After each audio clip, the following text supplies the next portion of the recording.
Hey Baker, I'm Bethany, aka Bethany. And I'm Gabe. Wow, you don't have a cool nickname? Of course not. What a loser. Well, why you gotta say the pledge? I'm gonna go cry in the corner. Please stand for the pledge. I pledge allegiance to the flag of the United States of America and to the republic for which it stands, one nation, under God, indivisible, with liberty and justice for all. Thank you. Homecoming tickets are on sale now in the front lobby. Baker students tickets cost $25 and any non-Baker students ticket costs $50 cash only. Homecoming shirts are also available in the lobby for $20. Are you going to homecoming? Of course I am. Once my grades are good. Oh, yeah. Hopefully I'm exempt from the EQTs this year, but I'm not sure what the requirements are. Oh, well, luckily for you, Mr. Tolbert has some more info about that.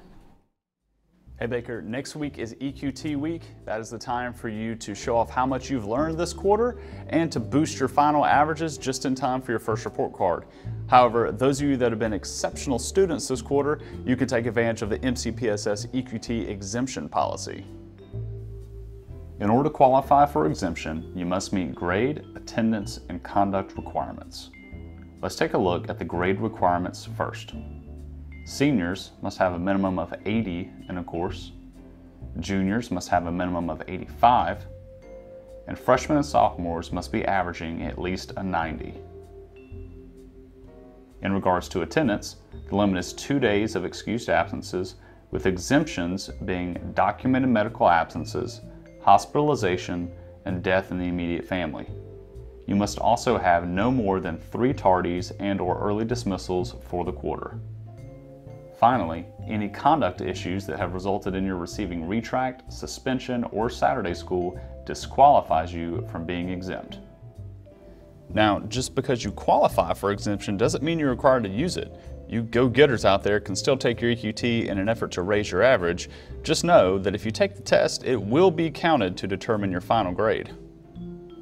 For specific information about whether or not you qualify for EQT exemption, see your individual teachers. Be sure to get a good night's rest and eat a healthy breakfast on Thursday and Friday, and good luck on your EQTs. Unfortunately, you can't be exempt from the PSAT for those of you that want to take it. The PSAT will be held on October 24th. The last day to register is October 5th, and the price is $16. You can sign up for the PSAT in the guidance wing. My brain's going to be fried after all these EQTs and the PSAT. Well, you should come to the game tonight. You can take the Hooligans bus to the game tonight and the next game. It's only $5, but doesn't include the game.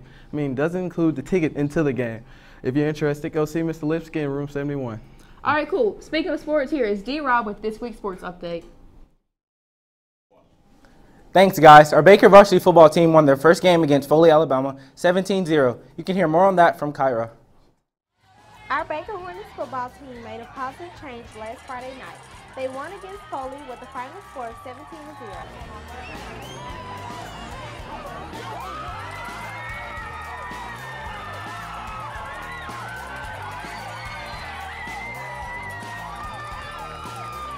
Will the Hornets bring home another win against the Jackson Aggies tonight?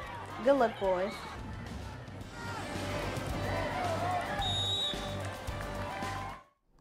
Thanks, Kyra. Cross country has been doing phenomenal throughout their season. Here's Hannah with a scoop on that. Back with a cross country update. Cross country competed in the Gulf Coast Stampede.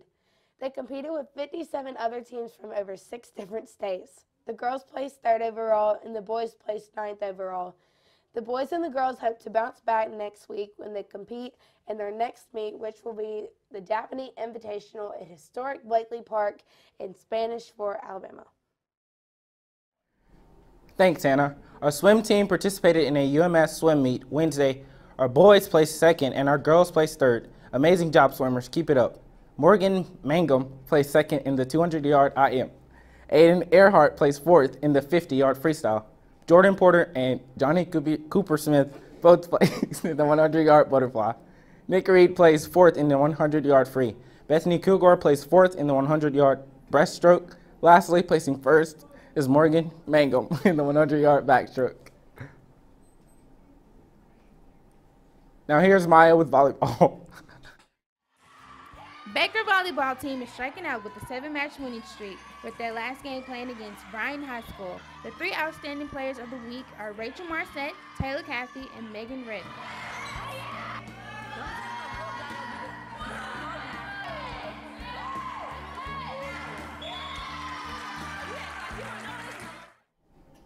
Well, that's all for BH1 Sports. Now back to Gabe and Bethany. With so many sports, I'm sure we have a ton of hungry athletes. Yeah, you were right, man. The cafeteria lines are so long, though. Yeah, that's true. Now that we're on the topic, students, please remember to bring your ID badges to the cafeteria. The lunch lines are getting really long. Well, that makes me kind of hungry, so I think that's it. Bye, Baker. Bye, Baker.